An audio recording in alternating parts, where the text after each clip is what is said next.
Assalamualaikum warahmatullahi wabarakatuh. Nama saya Yani Fikasari, MPM 5021070, kelas 4C. Mata kuliah Telaah Kurikulum Dosen Pengampu Cahyo Dwi Andita, Magister Pendidikan. Di sini saya akan menjelaskan materi tentang menelaah buku guru, buku siswa, silabus, dan RPP kelas rendah. A. Buku guru dan buku siswa. 1. Buku guru. Salah satu perbedaan antara kurikulum 2013 dengan kurikulum sebelumnya adalah adanya buku siswa dan buku guru yang sudah disediakan oleh pemerintah pusat sebagai buku wajib sumber belajar di sekolah. Sesuai dengan pendekatan yang dipergunakan dalam kurikulum 2013, peserta didik dipacu untuk mencari dari sumber belajar lain yang tersedia dan terbentang luas di sekitarnya.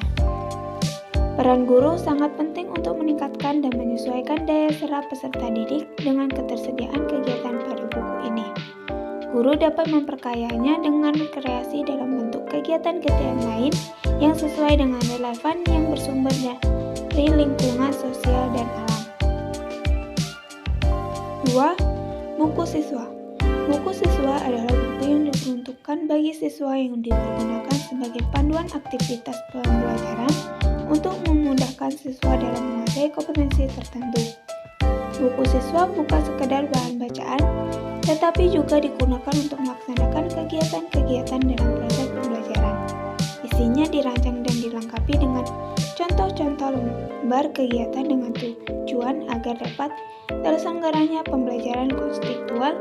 Artinya, siswa dapat mempelajari sesuai dengan yang relevan dengan kehidupan yang dialaminya. Berikut ini dijelaskan peran dan fungsi buku siswa yang dapat dirinci sebagai berikut. A. Panduan bagi siswa dalam melaksanakan kegiatan-kegiatan pembelajaran. B. Penghubung antar guru, sekolah, dan orang tua. C. Lembar kerja siswa. D.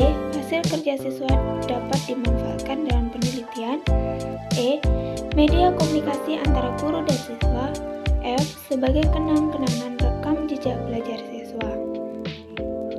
3. Analisis buku guru dan siswa. Beberapa hal yang perlu diperhatikan dalam melakukan analisis buku adalah sebagai berikut. Yang pertama, kesesuaian isi buku dengan SKL, KL, dan KD. Yang kedua, kecukupan materi. Yang ketiga, kedalaman materi. Yang keempat, kebenaran materi. Yang kelima, kesesuaian pendekatan yang digunakan. Dan yang terakhir, kesesuaian penilaian. B. Silabus. 1. Pengertian silabus. Silabus adalah rencana pembelajaran pada suatu kelompok mata pelajaran atau tema tertentu yang mencakup standar kompetensi, kompetensi dasar, materi pokok atau pembelajaran, kegiatan pembelajaran, indikator, penilaian, alokasi waktu, dan sumber bahan atau alat belajar.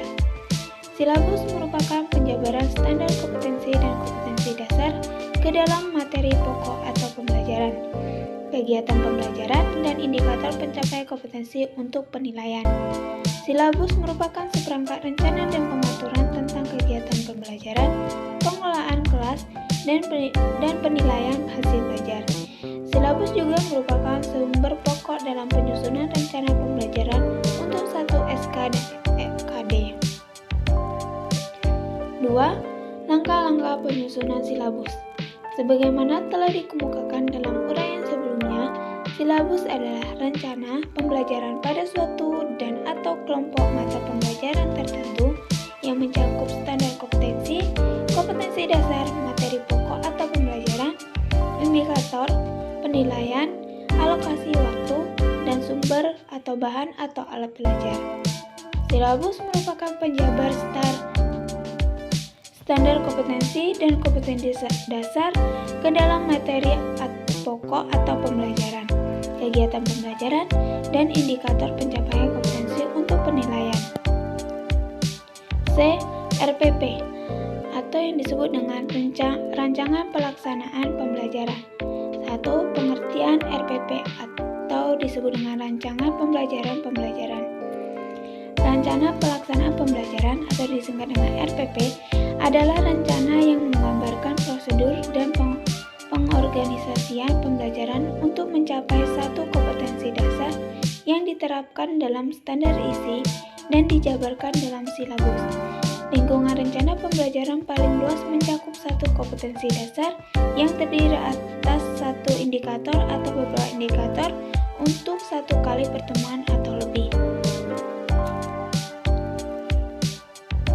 Tujuan rencana pembelajaran adalah untuk mempermudah, memperlancar, dan meningkatkan hasil proses belajar mengajar dengan menyusun rencana pembelajaran secara profesional, sistematis, dan budaya guna, maka guru akan mampu melihat, mengamati, menganalisis, dan memprediksi program pembelajaran sebagai kerangka kerja yang logis dan terencana.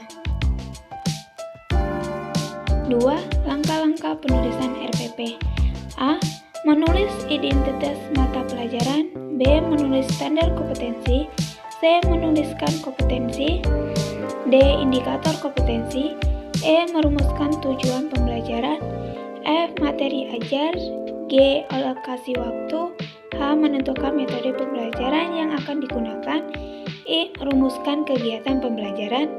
J. Menentukan media atau alat atau bahan atau sumber belajar. K. Penilaian hasil belajar. Sekian, terima kasih. Wassalamualaikum warahmatullahi wabarakatuh.